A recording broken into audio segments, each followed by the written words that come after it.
Innovation. To scale a clean energy, environmentally friendly economy, we need to scale innovation across industries, across cultures, across products and services. Core to driving innovation is culture, people working together to build something new, bold, unusual, groundbreaking. But it's kind of complicated. People bring their attitudes and preconceived notions and habits, as well as their expertise and their talent.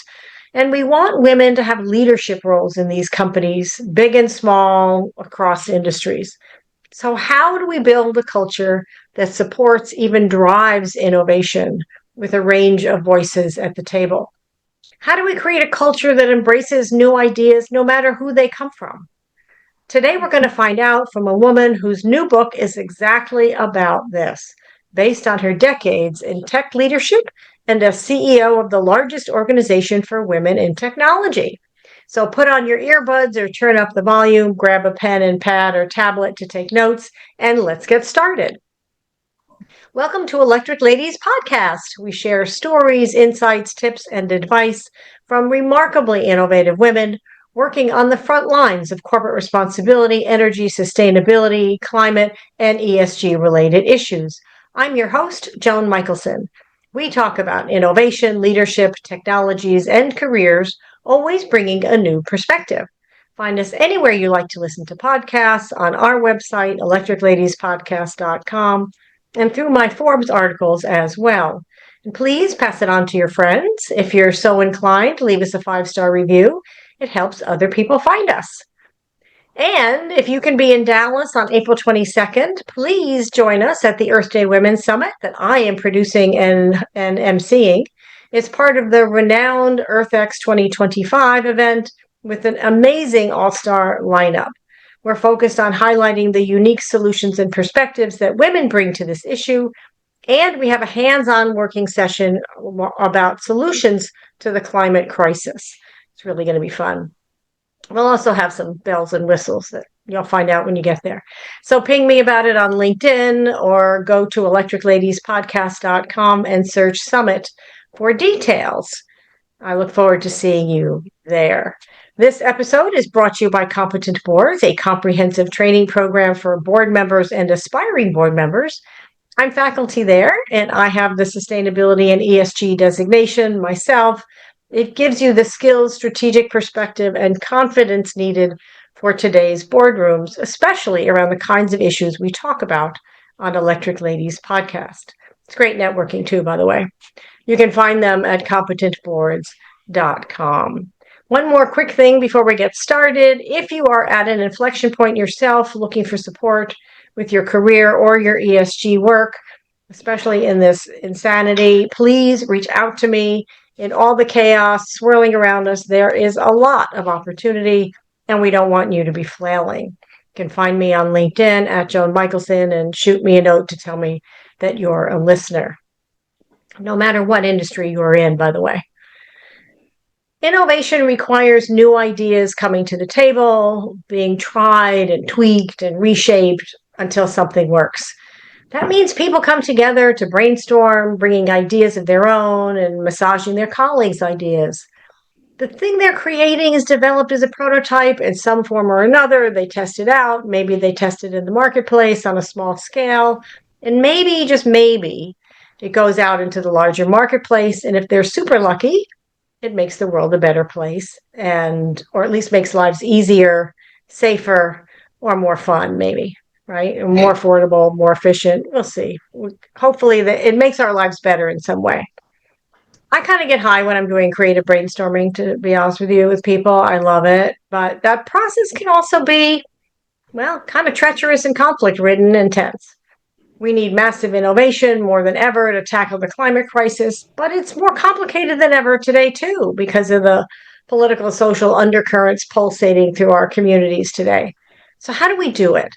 Let's ask a master. I'd like you to meet Telle Whitney, author of the new book, Rebooting Tech Culture, How to Ignite Innovation and Build Organizations Where Everyone Can Thrive. Telle was named one of Fast Company's most influential women in technology, among many, many honors during her long and storied career. She was one of the only women technologists and tech leaders in the formative years of Silicon Valley and co-founded the largest and most reputable organization for women in technology, the Anita Borg Institute, with her late friend, Anita Borg. She and Anita Borg also founded the renowned Grace Hopper Conference for Women in Technology. You've probably been there if you're a woman in technology, because it has attracted about 35,000 people annually. By the way, the current CEO of Anita Borg, Brenda Darden Wilkinson, was also a guest on Electric Ladies podcast a few years ago, and you can find that interview on our website. Telle earned her bachelor's degree in computer science from the University of Utah. I actually have a friend at the University of Utah getting her PhD there. And both her master's degree and her PhD in computer science from Caltech, the California Institute of Technology. Telle was also a guest on Electric Ladies podcast a few years ago, and I'm thrilled to have her back to talk about her fascinating new book. So without further ado, please join me in welcoming Telle Whitney back to Electric Ladies podcast. Welcome, Telle. Thank you for coming back. It's so great to see you, Joan. And I'm so excited about this conversation. Oh, good. Me too. Congratulations on publishing your book. So there's so much that we could talk about today. You center your book on driving innovation. So let's start with a definition of innovation. How do you define innovation? Well, innovation is all about thinking about problems differently, to be creative in your solution, to be able to push the boundaries of the existing projects or products, and to really think strategically about where you want to go. I mean, that's what I would call innovation. I love that. Pushing boundaries. That's great. And pushing them differently too. So, how can we tell if we have an organization that's innovative? Well, you have to go back to first principles. And what I found was that processes become too ingrained in many technical cultures. The same, you have this set of goals, and people just take them as is, and they don't push the boundaries of what you're trying to do, or ask questions, or listen to what other people from different industries are doing. And I think that it's really thinking about your product line and what are the results? Are you really pushing the boundaries of what's possible? Are you asking the hard questions? Are you finding the right conclusions? Right. Asking hard questions. Yes, exactly. Mhm. And asking the right questions, right? Sometimes the questions can be quite simple, right? And mysteriously simple.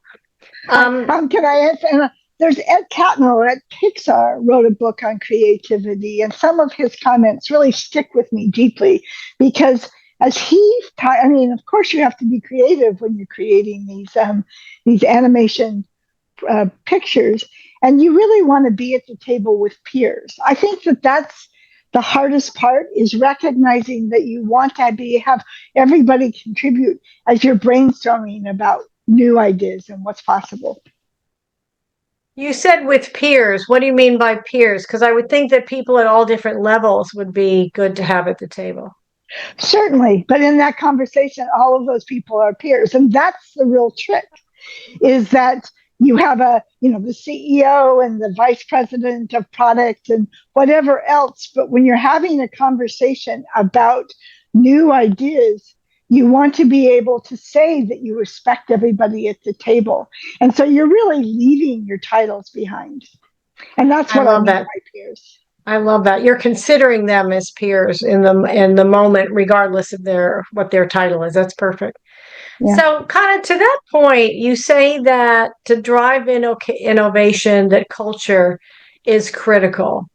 I mean, so many people believe that creativity comes from individuals, and yes, we need to brainstorm, as I said earlier. But doesn't a culture just kind of evolve from people interacting with each other, kind of one conversation at a time? Well, if people who live in a culture will tell you that they will tell you whether or not they feel comfortable surfacing their own ideas. And one of the things I talk about extensively in my book is this myth of a lone genius that I think has really cause problems within the tech industry. That there is this belief that single individuals will define the entire product roadmap because they're brilliant. And without naming names, you can think of all the lone geniuses that permeate my industry, and some of them are not serving the industry well, I will say. But if you really want new ideas, you want to provide a place where multiple people can comment. Because if you actually look at history, the lone genius is a myth. That even the brilliant people like Steve Jobs and other people, he had a group around him that helped him firm up his ideas. He was not a lone genius. And Walter Isaacson has a great book that talks about this and how innovation and creativity really come from different perspectives. And often it's in that discussion about a particular solution where you have these breakthrough ideas, at least for really important innovations. Totally. I totally agree with that. Yes. You just asked Johnny Ives, right, about whether Steve Jobs did it alone, right? So Mm-hmm. you have the people, you always need somebody around you to execute too. I mean, a lot of times these people, even if they are brilliant, like even, Madame Curie and Ida, the first computer scientist, and others, you still need, or Katherine Johnson at NASA, you still need people to help you execute the idea and figure it out. You talk about what you call the 6 C's that are critical to building a culture of innovation: creativity, courage, confidence, curiosity, communication, and community. I have a seventh, which I'll share with you in a bit. But talk briefly about how you came to choose those particular six. Oh, that's interesting. So I had been talking about the 5 C's for years, and a lot of my work is working with women from all over the country, if not all over the world, about how do you have a wildly successful impact on technology. And what I realized was that, just like I said with the lone genius, you can't do this alone. You can be as courageous as you want, but if you don't live in a culture that encourages courage, then you may not be successful. And so I observed that people who I considered brilliant were going places and they were not necessarily finding their role, or they didn't feel like they belonged. And so they left. I mean, many of them left rather than taking that technology and creating the next generation of brilliance. And so that's why I decided to really focus on the culture of creativity in the 60s. I I also had come to know many of the executives who are featured in this book, that I saw that they did it differently than many of the other ones that were not so successful. And so I knew that there were people out there that could really get the most out of the people they were leading. Interesting. So I want to zero in on 3 of your C's, and then I'll talk about the fourth that I've added just a bit. But I want to start with creativity. You use an interesting definition of creativity, and I'm a creativity freak. I mean, I live in the land of innovation, as you may recall. I mean, I come from a long line of innovators, including in physics. Um, and how they got to it was connecting different dots and connecting dots differently, right? But you use this great, speaking of combining, your definition from Maria Popova is terrific. The creativity is, quote, a combinatorial force. It thrives on cross pollinating existing ideas, often across divergent disciplines and sensibilities, and combining them into something new. Close quote. I love that, and I might use that. My great great uncle used to say, who was a first Nobel laureate in physics, he said, "My greatest inspiration is a challenge to attempt the impossible." So it kind of feels like those two probably knew each other on some level, right? But how do you create a culture and nurture a culture of creativity? Well, yeah, great question. And you see this differently. I mean, I've already mentioned one of them, Ed Catmull, is what he really created an environment that allowed people to express their views. Bridget Fry is somebody who also I have come to greatly respect. She's a CTO at Redfin, and much of the technology we see going forward isn't happening at the big tech firms, but instead are happening at smaller companies with focused product.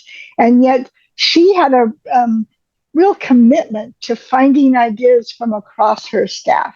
And in particular, she had a great way of developing the pipeline to make sure that her tech leaders, so these are the people that were leading tech projects, um, had a chance to grow and that there was a fairly broad set of people that were part of that. And she really saw that as her passion and responsibility.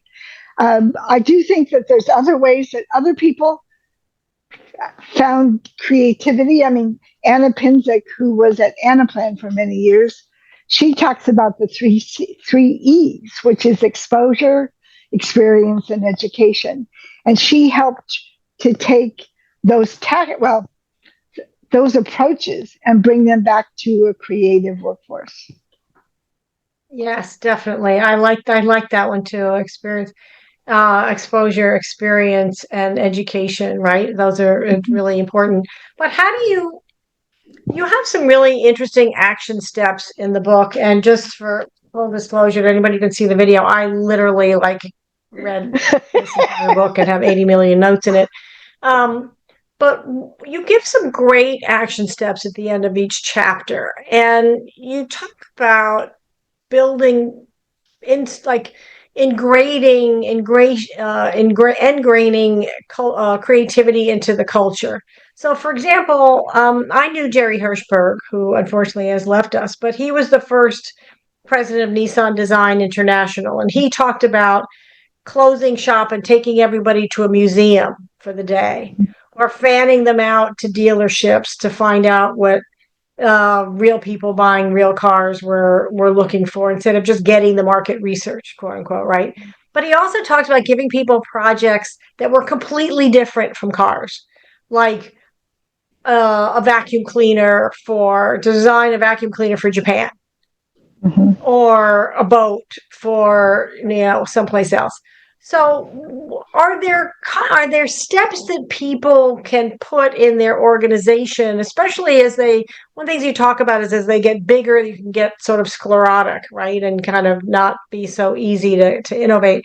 Are there strategies that leaders can put into their um, cultures, into their policies, into their functions and processes to incubate creativity along the way? Yes. And I talk in the book about how the corporate culture, with our goals, I mean, we set up these goals and we say, this is what we want to do this year, that can, if you're not careful, close down creativity. And a number of people who I interviewed in the book talked about technical forums or other disciplines. I mean, Mary Lou Jepson, who's the CEO and co founder of Open Water, she has this multidiscipline background. So she knows what's happening in mechanical engineering or physics or some of these other places that may influence what she's trying to do with displays and medical devices. I mean, that's an example of taking results from different disciplines and bringing them into yourself. And that's when you talk about the Nissan story, I think that that's part of what they're doing. I mean, providing talks about people from different disciplines pushes your thinking about your assumptions. Going out and listening to what other people are doing and other groups are doing helps inform the way that you creatively solve the problem that's in front of you. So it's pushing the openness of the information that's coming into you. And this is scary, Joan. I mean, if you read the literature about this, what you see is that people, the leaders, often are scared by some of these ideas that are coming out of their workforce. And so that's why they're shutting them down, because they do it one particular way that doesn't serve the organization best long term. But if you can show yourself and demonstrate yourself to be receptive to ideas, then you can help guide a creative future. And that's the balance. It's not You easy know, to it's do. no, it's not. And I'll tell you just a quick personal story. When I was at Chrysler, I was kind of a Martian from outer space because I'd never worked in the car business. I didn't even, I didn't live there. I didn't even own a car at the time they hired me. Um, but I came in and I encouraged my team to for their ideas. I said, I want your ideas and how to reach people. And I was kind of a pest about it. I kept asking people for their ideas.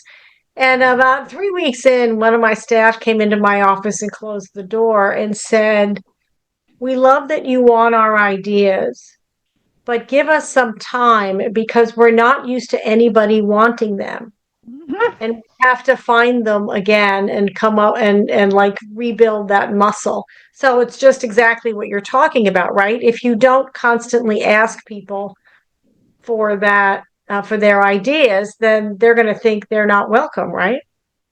Yes, and Joan, your particular example is a great illustration of changing the culture, because it's what the leaders are doing is challenging people to provide ideas that they have, and this takes time. It's not going to happen overnight. If it's been top down control, which I think that goals and some of the management structure classically has approached it, if you're now coming in and trying to surface these ideas, there's almost a disconnect. But if you're disciplined about it and you keep coming back and you actually demonstrate how you're taking somebody's ideas and building them into your future products, over time you will find that better ideas emerge. No question. Well, that's interesting. Do you find that women and men do this differently? Well, if I mean, it's hard to say.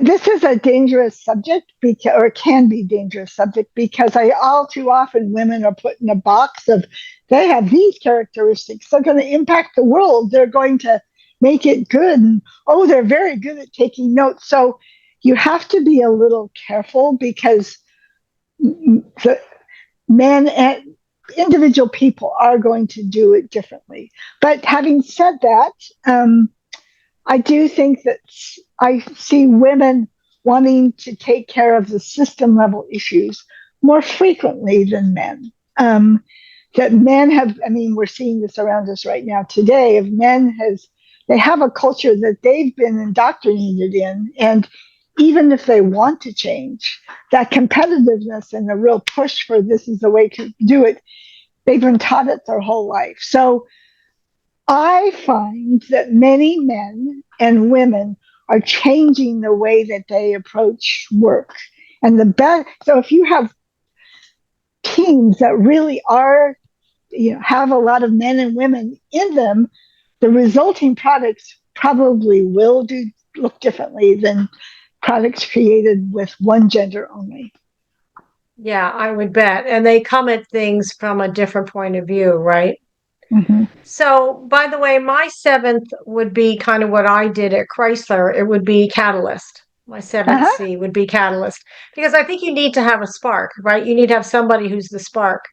I was head of communications and co-head of sales and marketing, and because I came in from such a different background, never having worked in the auto industry, and coming in with quote unquote crazy ideas, I was very much a spark. And so I would add catalyst to your list of seven. And how could we, Can I to comment on your that? point, Because I think that that's a great example, and I love the catalyst. I think that's great. I do think that whoever hired you is was somebody who believed in what I'm talking about. I mean, they thought, okay, we've got everybody who looks the same. We want to bring in somebody who brings in different ideas, and so they were trying to challenge the system.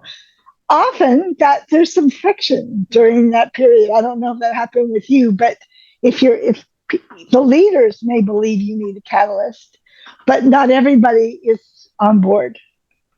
Well, it's an interesting point, and I was just going to talk to you about that because um, that was part of it. In fact, when he introduced me, the company was my plant was in Fargo, North Dakota. So yeah, New York City girl was living in Fargo, North Dakota to work there, which is of course a huge diversion. And but when he introduced me to the staff in this big cavernous assembly plant, he said, "quote North Dakota nice wasn't working, so we brought out a New Yorker." Unquote, which was really perfect because it's to exactly your point. It says, I know she's different. She's going to make changes. It's going to be uncomfortable. She's got my support. Deal with it in one cute little pithy, funny phrase that, and yeah, there were people who totally pushed back that came in like, a lot of things we did before worked. But I would just say, great, sit down, tell me about them. What was happening? What did you do? How did it work out? And eventually they would realize what it was different from that and what was how it didn't work last time or did whatever, right? And we learn from it together. But it's to one of your points in the book is it's about listening, right? And this kind of goes to one of your other 6 C's, which is courage. The thing that my boss, when he hired me there, demonstrated was courage. He got the courage to hire unconventional people. If they had posted a job and I'd applied through their applicant tracking system, they'd never know my name, right? Because I would have been screened out. So part of what I wanted to ask you is how do we encourage, incentivize leaders to hire unconventional people, to hire the spark, to hire creative people who may not fit the norm, right, that you're talking about? Right. I mean, great question. So, I mean, courage and taking risks was where I started because if I look at my career, almost always the big transitions, the ones that were most important, it was because I was offered an opportunity and I took it. And I have since watched so many people shy away from trying something that's really scary. And being able to take that risk and to take that assignment is important. In terms of changing the system, which is what you're asking about, yeah, it has to come from the top. I mean, if if the CEO of the organization doesn't think that anybody should be taking risks, it is going to be very challenging to encourage a culture of courage taking. But if you can demonstrate that you are taking risks, if you can continue to highlight people in your organization that took risks and had great results, so you're telling a story about this is what it will look like, and you're encouraging your people to come up with new ideas that you and then you listen. I think that's great. If you're in a company that discounts that, it is challenging. And one of the things that I will say just flat out is that where you choose to go often determines what you can do. And so you want to find an environment where your ideas are welcome. And at some point, that means that it may be time to leave. Yeah, you bet. One of the things that happens is, some of this is easier to do sometimes, unfortunately, for men than women. I mean, you have stories in your book, and we can all tell them about ideas that women presented and they were ignored or poo-pooed. And then a guy, came out. I have a cartoon that I'm going to put in my book that's a conference room, and they're all men except for one woman. And the caption says, Mary, that's a great idea. Maybe one of the men would like to present it. This is exactly, kind of where I'm going. So, how do we, if you want to be a courageous woman, an assertive woman, and you're presenting these creative ideas and or assigning your staff to do, projects that are high profile, high visibility, high risk, high reward, you can also get backlash for that, right? We've all been told we're too assertive, we're too bossy, we're too X, we're too Y. So how do we stop that from happening? How do we deal with that in the workplace when we are being innovative and we are driving courage and creativity, but we get somebody in our face, trying to stop us and push back and sometimes even being mean? Yes, I mean, so what you're asking about is what can individual people do to first embrace their courage and also fight back when it's ignored. And there's some great um, publications on this. There's a group called Better Allies. Karen Caitlin is a friend of mine, and talks about actions that you can take to be inclusive. But for an individual, if you feel like you are pushed aside, making contact so that other people in the room can speak up even when you're shut down, and actually said, well, in your example, well, I just heard Mary say what John said, and I'd like to just say how much I appreciate her idea. So finding people advocates for you is really important. Privately, going to your manager and telling them your experience of being shut down, because one of the things I've learned over time is often, not always, but often it is unintentional. And I mean, I've actually watched some of the men who were featured in my book go through this revelation where they see how their behavior has impacted their group. And they systematically go about changing the way that they include everyone. And this is the journey. I mean, if you're going to find a place that embraces this kind of work, you need to have ways for your leaders to be able to get feedback about what they're doing. You need to have the whole group support in the individual's idea to speak up and support them in real time, which is always the hardest time. So I think there are many things that you can do to support each other. Oh, that's great. That's perfect. Yeah, and building allies, kind of lobbying, that's where the term lobby came from, right? And Mm. I would also say one of the things that I found is successful is getting building allies before you go into the room about an idea. It's like, I'm going to present X, I'd love your feedback now, and then when we go in, would you, so that so you kind of come in as a unified force, not hoping they stick up for you right in the moment. We could talk Yeah, about that and issue for about a yeah, no, week. I think that's by far the best outcome, is to really have built your support ahead of time. Sometimes creative discussions, a lot of what's happening is ideas are coming up in real time. And so you actually have to be able to do both. You have to be able to come in with allies and to count on your allies when you speak up in the meeting. Yeah, and there are times when they don't realize it. I pulled a friend of mine aside several years ago who said something that kind of shocked me. And I said, "So what does XYZ have to do with it?" And he looked at me and said, "What are you talking about?" And I said, "Well, you said blah, blah, blah." And he went, "Oh my God, I didn't even connect the two." How I'm so, thank you for pointing that out, because that's just how we talked growing up in XYZ Mhm. part of the United States. And I didn't even think about it. And I thank you for pointing it out. So people are receptive to hearing that it's just become part of their vernacular and they don't realize it, right? So the other C I want to talk about briefly, and then I'll ask you another question and get some career advice from you for mid-career women.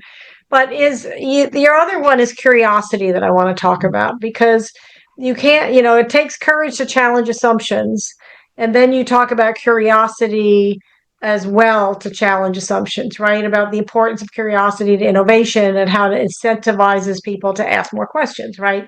So how do you talk about curiosity for a moment, and where that fits in exactly in building a culture of innovation?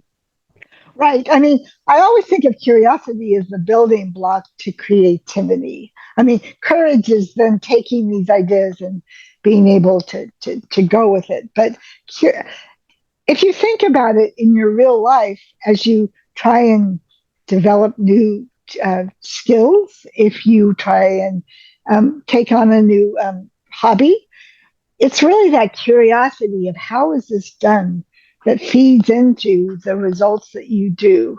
And that natural, innate curiosity is in all of us from the very beginning. It's really just all the structure that tries to kill your curiosity. But I mean, if you've ever looked at a kid running around, I mean, we all had curiosity at one point that was just built into our DNA. And that can serve you really well. And that can come up in a lot of different ways, reading books that are outside of your current expertise, talking to people from different disciplines. I mean, it's well, we talked a little bit about having forums where ideas are presented. You can then see that the people who are attending these presentations, it's their curiosity that looks at how could they, how does building I mean, trying to think, I mean, an oil field impact how we create cloud computing, or I mean, there's ideas from very diverse sets of businesses that really are applicable, but it's a curiosity that will help you find that connection. Oh, absolutely. I love that. And that's the connecting dots differently, right? Connecting how can this help that, right?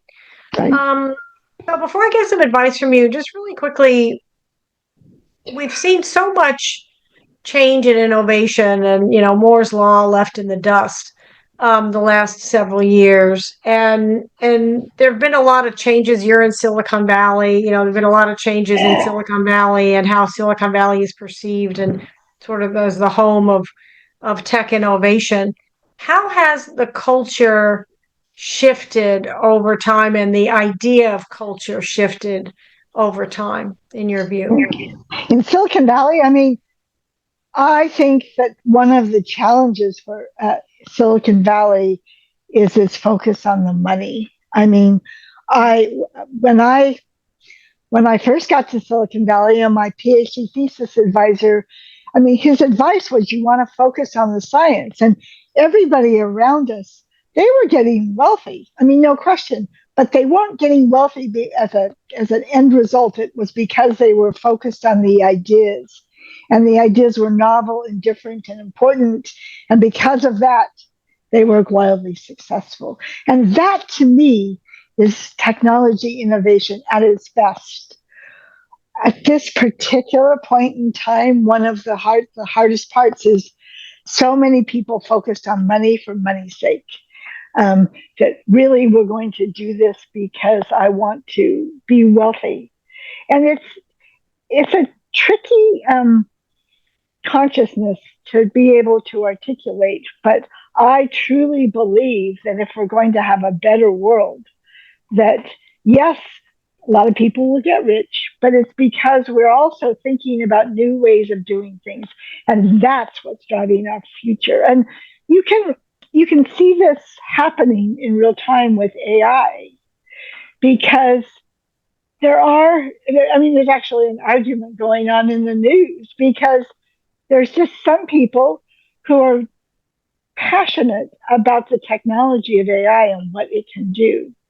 And then there's all these people around it that are solely interested in making, a lot of money. And I don't know that that serves the future of AI well. If we're successful with AI, it's because those two will converge and they will become part of a future where really interesting innovation helps us and helps create a better world. And that's what I hope for. Yeah, I'm here to that. I think part of it is this, speaking of culture, the culture in America and in Western culture in general, but especially in the US, um, values money. I mean, they attribute intelligence, success. I mean, success equals money, right? It's not always Mhm. impact. And that's kind of the metric, unfortunately, which is a whole nother conversation we could have for a week. Mhm. But before I let you get back to your life, I like to give career advice for mid-career women. So think about a woman who has maybe 15 years of experience. She has an education. She knows what she's good at, but she wants to make money. She wants to advance, but she also wants to make a difference. So what advice would you give to her? Oh, well, you need, I mean, ultimately for each of us, you need to know what you want to do and where you want to be. And this question, I know so many people, women and men, who want to be successful in business, but they also want to make a difference. And so many of them choose with their feet. Um, they go to places where they feel like the product that they are creating will have an impact. And so that's really important, is to figure out, is what I'm building something that I'm proud of? Finding out, and there's lots of choices in technology. There are lots of places where you can feel like what I'm doing makes a difference. Then you need to ask for what you want. It's People get what they ask for, and you need to have a community around you that helps you prepare that ask, but you need to ask for what you want. And then the community is really what allows you to be who you are. And I certainly have had community as part of my professional life since its early days. And finding the people who you can count on to give you feedback about how good you are. I mean, what do you need to improve? Having feedback about how to ask for what you want. I mean, these are things that really are important. And I'll just give one simple story. I had taken on the Anita Borg Institute, and I came from a startup world. I had built chips. I mean, I was managing huge projects that had to do with products. But when I took over Anita Borg Institute, we were able to grow the business. But then the skill set of the CEO had changed. And my board at the time really spent time giving me feedback about the kinds of things that I needed to focus on in order to take the organization to the next level. And that was so valuable. And I mean, learning how to better communicate, I mean, was probably the most important one.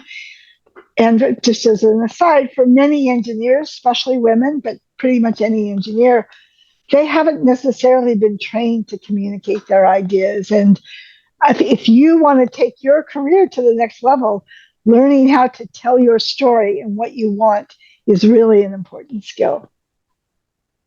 Oh yeah, absolutely. I hear to that, right? Um, and I talk to people about that all the time. And so many women say, um, oh, well, they know what I can do and they know what I've done and they know what I want. And I'm like, no, they don't. That was 1,800 decisions ago. Oh, well, but I sent them 2 weeks ago. And I'm like, no, think of how many things you did in the last 2 weeks. So yeah, you're absolutely, and we need to be Actually, persistent about it, right? and yes, I mean, this is the question I probably get from mid-career women more than anything else. Is I really truly believe that if I do good work, it will be recognized, and that is just simply not true. And so being able to say I did this great work, and to be able to tell that to your manager, to be able to tell that to the company leader, it's as important as the product development itself. And I'll say that again, it's as important as the product development itself. And it's, for many engineers, but especially women, that is a tough lesson to really take in.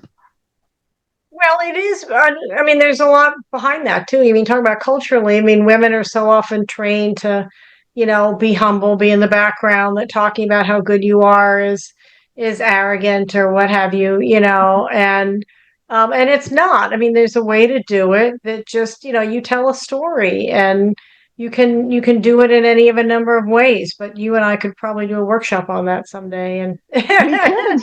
and help a lot of people. So thank you so much for joining us today, Telly. Any final thoughts before I let you get back to your life? Technology is changing our world, and the possibilities are just so important for our future. So I encourage each of you to find that place inside you, to have the courage to take risks and to go for it. So thank you, Joan.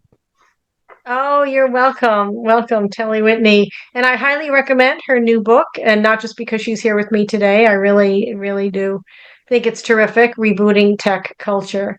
Thank you so much. And thank you for all you've done for the country, for the planet, and for women, Telly. I really appreciate it.